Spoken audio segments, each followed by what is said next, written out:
I was pulling into the parking lot of St. Andrew's Presbyterian when my phone buzzed on the passenger seat. I almost let it go to voicemail. Sunday morning was the one time I allowed myself to be unreachable. No emails, no calls, just an hour of quiet in a pew near the back where nobody expected anything from me. But something made me glance at the screen. It was an unfamiliar number, a local area code, but not one I recognized. I almost set it face down. Then I picked up. Mr. Calloway, this is Derek Marsh. I'm the electrician your daughter-in-law booked to look at the wiring in your garage, the old workshop out back. He paused, and in that pause I heard something strange, not urgency exactly, but a careful kind of weight. I've found something back here, in the wall cavity behind the breaker panel. I think you need to come see this yourself. And sir, I'd really appreciate it if you came alone. I sat in my car for a long moment after he hung up. The engine was still running. Through the windshield I could see a family walking up the church steps, a father holding a little girl's hand, the mother laughing at something. A perfectly ordinary Sunday in Guelph, Ontario. November, gray and cold, the maples already stripped bare. Margaret had been gone for 14 months. I put the car in reverse and drove home. My name is Robert Calloway. I'm 63 years old. I spent 31 years as a structural engineer with a firm in Hamilton before I retired, 2 years ago, just before everything fell apart. Margaret and I had been married for 38 years. We met at Western University in London in the fall of 1984. She was studying library science. I was in civil engineering, and we ended up seated next to each other at a faculty mixer that neither of us had wanted to attend. She made a dry joke about the cheese selection. I laughed harder than the joke deserved. We were engaged 11 months later. She was the steadiest person I have ever known. Not quiet, Margaret was never quiet. She had opinions about everything from municipal zoning to the best way to store onions, but steady, grounded, the kind of person who made every room feel more organized simply by walking into it. She got sick in the spring of 2023. At first, we thought it was fatigue from a demanding stretch at work. She ran the regional archive at the Wellington County Library System and had been managing a major digitization project. Then we thought it might be her thyroid. Then her GP referred her to a specialist in Kitchener, and then another one in Hamilton, and the months dragged by with tests and follow-ups and careful, measured language from doctors who were clearly uncertain. She lost weight. She had episodes of nausea that left her exhausted for days. Her hands trembled sometimes. In September 2023, after months of inconclusive results, a specialist finally noted elevated heavy metal markers in her blood work, specifically thallium, at levels that had no obvious environmental explanation. By then, Margaret had deteriorated significantly. She passed away on September 28, 2023, in Guelph General Hospital, with me holding her left hand and our son Thomas holding her right. The official cause of death was listed as systemic organ failure, secondary to toxic exposure. Origin undetermined. The investigation that followed found no clear source. Our house was tested. Her workplace was tested. Nothing conclusive. I was devastated. I was also, underneath the grief, quietly confused. Margaret had been a careful person. She read ingredient labels. She did not take supplements she hadn't researched. She would not have been casually exposed to thallium through any normal channel I could imagine. But grief is consuming. It fills every available space in your mind. For 14 months, I had simply been trying to survive it. When I turned into our driveway that Sunday morning, Derek Marsh's van was parked in front of the detached garage at the back of the property, the old workshop that had been Margaret's domain. She had converted it about 6 years earlier into a combination home office and personal library. Floor-to-ceiling shelving on 3 walls, a reading chair near the window, her desk, her archive boxes, meticulously labeled in her particular handwriting. After she died, I hadn't been able to bring myself to change anything in there. The circuit breaker in that building had been tripping intermittently since summer, and I'd finally called an electrician. That was all this was supposed to be. Derek Marsh was a compact man in his late 40s with a careful, deliberate manner. He was standing in the middle of the workshop when I walked in, and he had pulled back the wooden panel behind the breaker box on the far wall. There was a gap in the insulation that shouldn't have been there. "I want to show you something before I explain," he said. He reached carefully into the cavity and brought out a flat metal box, the kind used for waterproofing documents, with a rubber seal around the edge. Then a second object, a small USB drive in a sealed plastic bag, taped to a folded piece of notepaper. Then a third, a hardcover journal with a red elastic band around it. He set all three on Margaret's desk. "There's also this," he said, and handed me a photograph, sealed in a plastic sleeve. It was a picture of me taken from across the street, I guessed, from the angle walking to my car. On the back, in handwriting I did not recognize, someone had written, "He won't see it coming." The room felt very still. "I haven't opened anything," Derek said quietly. "The moment I found the box, I stopped working. I've been waiting for you." He looked at me steadily. "I asked you to come alone because I noticed when I arrived that there was a car I didn't recognize, parked just down the street. It drove away when your daughter-in-law left the house about 40 minutes ago. Could be nothing. But I thought you should know." I didn't say anything for a moment. "My daughter-in-law?" I said. "You spoke to her this morning?" She answered the door when I arrived. "She's the one who let me in through the side gate." I looked at the journal on the desk. I recognized the cover, dark green, cloth-bound. I had given it to Margaret 3 Christmases ago. I sat down and opened it. Margaret had begun writing in it approximately 10 months before she died. The first entries were observational notes, really, the way Margaret approached everything, gathering information before drawing conclusions. She had noticed that her herbal tea blend, a custom mix she ordered from a specialty shop in Elora that she had been drinking every morning for years, had begun tasting slightly different, marginally more bitter. She noted the date she first observed this, November 14th, 2022. She had not immediately been alarmed. She ordered a fresh batch, same supplier. The new batch tasted normal. She rotated between the two, making careful notes about how she felt on days she drank from the original batch versus the new one. By January 2023, her pattern was clear to her, written in her precise librarian's hand. "Days I drink from the older supply, fatigue, nausea by afternoon, mild hand tremor by evening. Days I drink from the new supply, none of the above. I don't believe this is coincidence anymore." She had not told me. I read that part twice. She explained why, further along. She needed to be certain before she frightened me. She needed evidence. And she had a suspicion she was not yet ready to voice. The journal went on for 83 pages. Margaret had kept the original tea supply. She had sent a small sample to an independent lab in Toronto, paying out of her own personal account, so there would be no shared financial record. The results had come back in February 2023, trace amounts of thallium sulfate detected. She had then gone back through her memory of who had access to that tea, who had been in the house, who had given her gifts in the months before she first noticed the change in taste. There was only one person who had given her something for the kitchen in that window, a small wellness gift basket in October 2022. Herbal teas, locally sourced honey, dried fruit. It had come from our daughter-in-law, Vivienne. I set the journal down. My hands were completely steady, which surprised me. Inside, I felt something cold moving through my chest, slow and certain. Vivienne Ashford Calloway. She had married our son Thomas 4 years ago. She was 34, 11 years younger than Thomas, and she worked in private wealth management in Toronto. She was polished in the particular way of someone who has practiced being polished, always appropriate, always pleasant, always slightly difficult to actually read. Margaret had never warmed to her entirely, and Margaret was a person who warmed to nearly everyone. I had always assumed it was a personality mismatch, a mother-in-law thing. I had never looked further. I opened the metal box. Inside was a USB drive in a separate sealed bag, a folded document that turned out to be a printout of the lab results from the Toronto testing facility, and a handwritten letter, 4 pages, front and back, in Margaret's handwriting. She had written it in August 2023, when she already knew she was dying. She wrote that she loved me. She wrote that she was not afraid, only frustrated that she would not be there for what came next.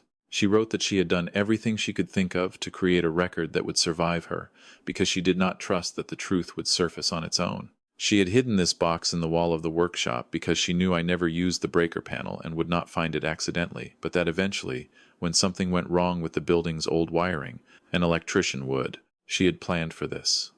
14 months after her death, from beyond it, she had planned for exactly this. She wrote that Vivienne had been in the workshop alone twice in the months before Margaret got sick, both times with plausible reasons.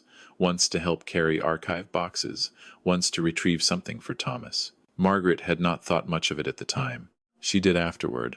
She wrote that she had done research on Vivienne's background after her suspicions formed.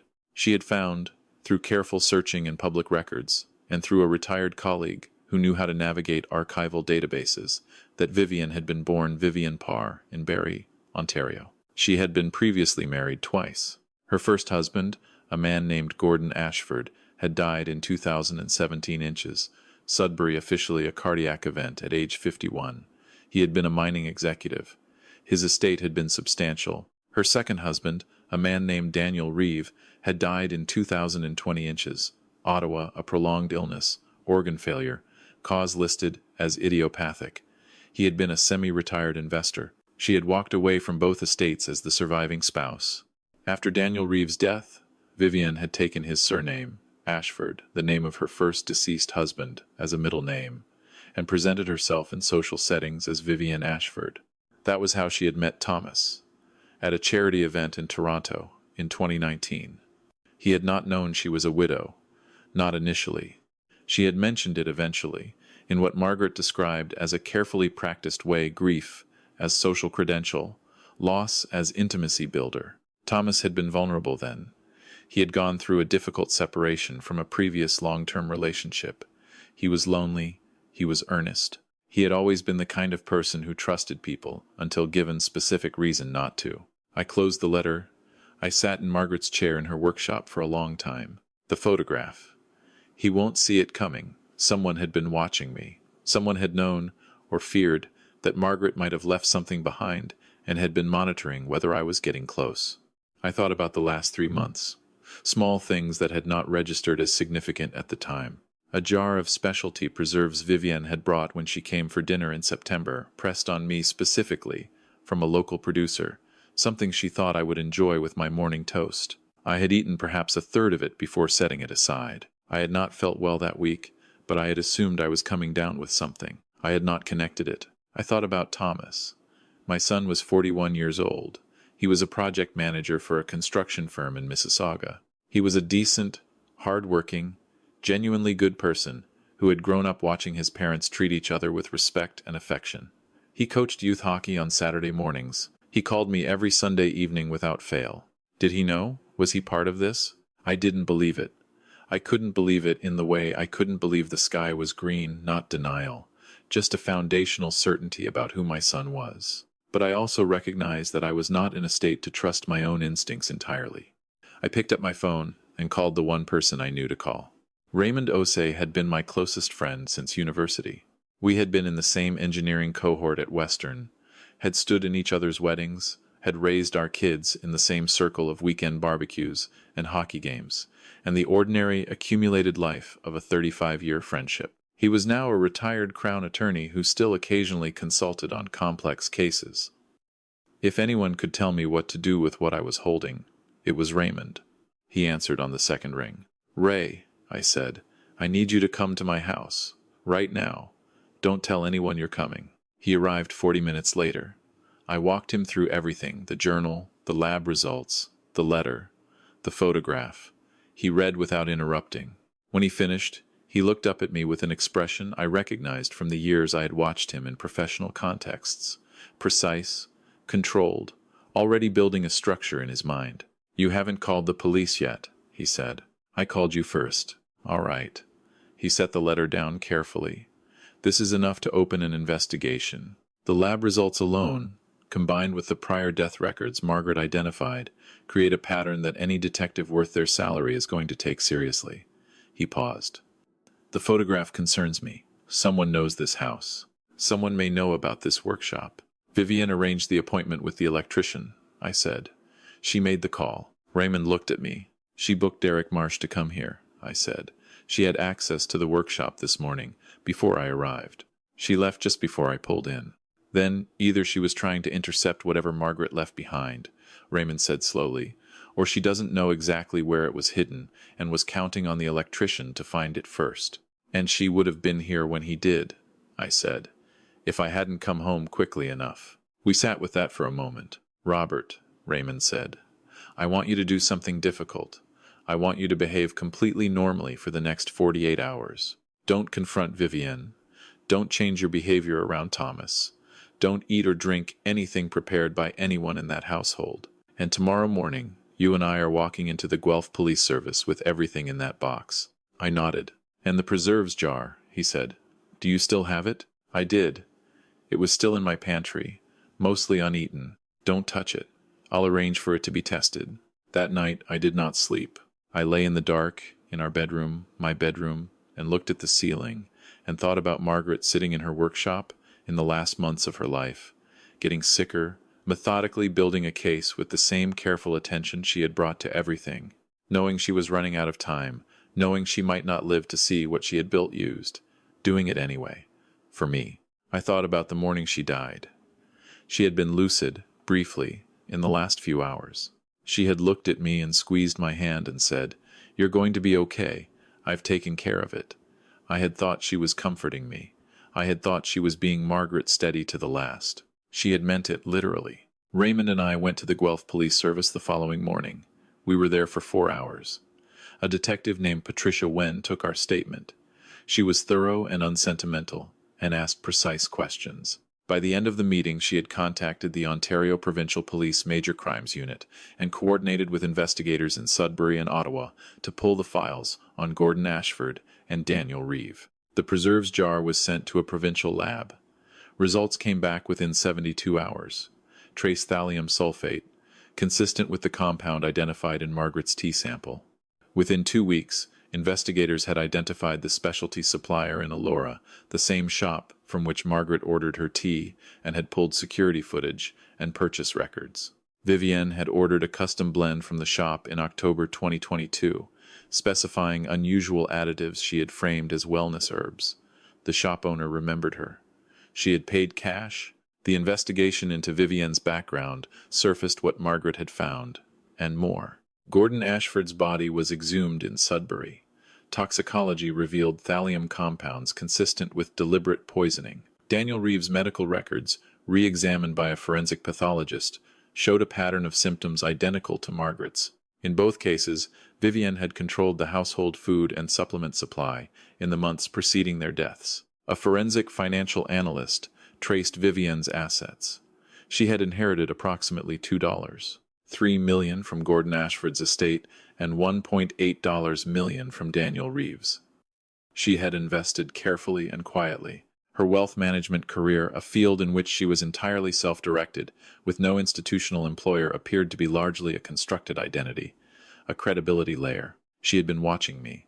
The photograph was traced to a man in Hamilton with a history of private investigative work unlicensed, the kind hired for cash. He gave a statement in exchange for reduced charges.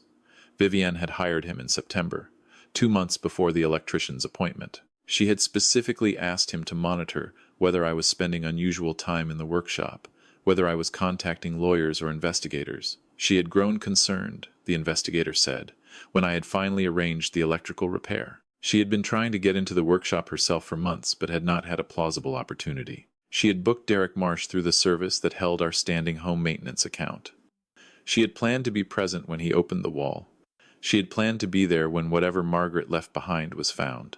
She had not planned on Derek Marsh being the kind of man who called the homeowner and asked him to come alone. Vivienne Ashford Calloway was arrested on a Thursday morning in mid-January at the townhouse she and Thomas shared in Mississauga.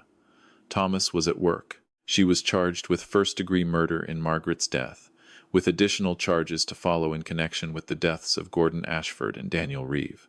She said nothing at her arrest. Her lawyer arrived within the hour. I was at Raymond's kitchen table when his phone rang with the news. I sat there for a long time afterward, not saying much. There is no word I know for the feeling of having something confirmed that you have both feared and needed to be true. Relief would be wrong. Vindication is too clean. It was something rawer than either, like a wound finally opened so it could properly heal. Thomas called me that evening. He had been interviewed by investigators earlier in the day. He had cooperated fully. When he called me, he was barely coherent at first, the kind of shock that takes language away entirely. He had not known. He had not been part of any of it. He had loved her, he said. He had genuinely loved her, and I believed him, and that was its own kind of grief, that neither of us had words for yet. "Dad," he said at one point. "Mom knew. She knew, and she built all of that. For you, knowing she wasn't going to." He stopped. "She was the steadiest person I ever knew," I said. "She saved your life." I thought about the preserves jar, the one I had not quite finished, the one I had set aside for no particular reason, by pure chance. "She did," I said.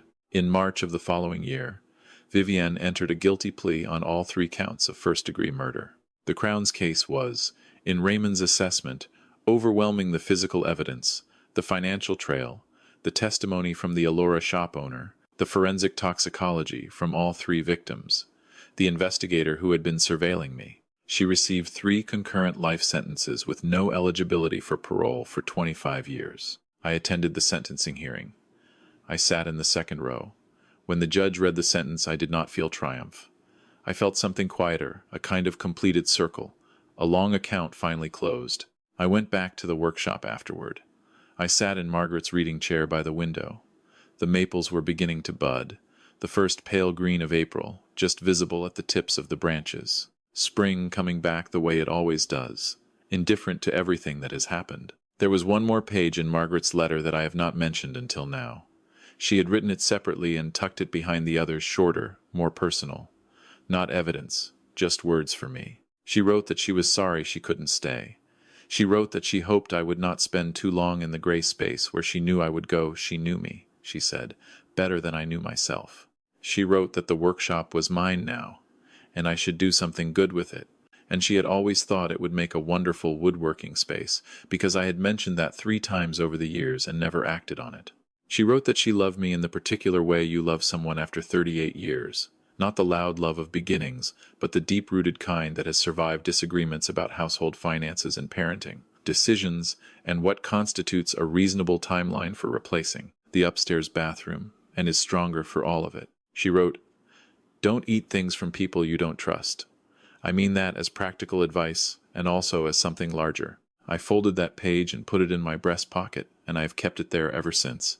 I did eventually build the woodworking space. Thomas helped me install the new bench on a Saturday in June. We didn't talk much while we worked. We're both the kind of people who find it easier to be alongside each other than to say the important things out loud. But at one point he looked around the workshop, at Margaret's shelves still lining the walls, her labels still on the archive boxes, and he said, "She's still kind of running the place, isn't she?" "Always was," I said. "There is something I think about now, when I see people taking the small things for granted, the ordinary Sunday mornings, the person across the breakfast table, the unremarkable steadiness of a life shared with someone you trust completely. We move through those days so quickly. We assume they will continue." Margaret had known, in her final months, that they would not continue for her. She had taken that time, that precious, terrible, finite time, and she had spent a portion of it building something for me, a trail of careful truth through the dark. Because she knew me well enough to know I would need it. Because she loved me well enough to provide it, even when providing it cost her something. I think about the choices that were made in this story. The choice Vivienne made, again and again, to see other human lives as instruments for her own enrichment. The choice Margaret made, in quiet pain, to spend her remaining energy protecting someone else, rather than only mourning her own loss. The choice Thomas made, when the truth collapsed his world, to face it rather than turn away. We do not always get to choose what happens to us. We only get to choose what we do with it. Pay attention to the people who show you who they are before they think you're watching. Pay attention to the people who, when everything is on the line, use their last reserves not to protect themselves, but to protect someone they love. And if someone who knows you deeply leaves something behind, a note, a word, an instinct passed quietly in your direction, trust it. They may have seen further ahead than you did. They may have been, even at the end, taking care of you. Margaret was. She always was.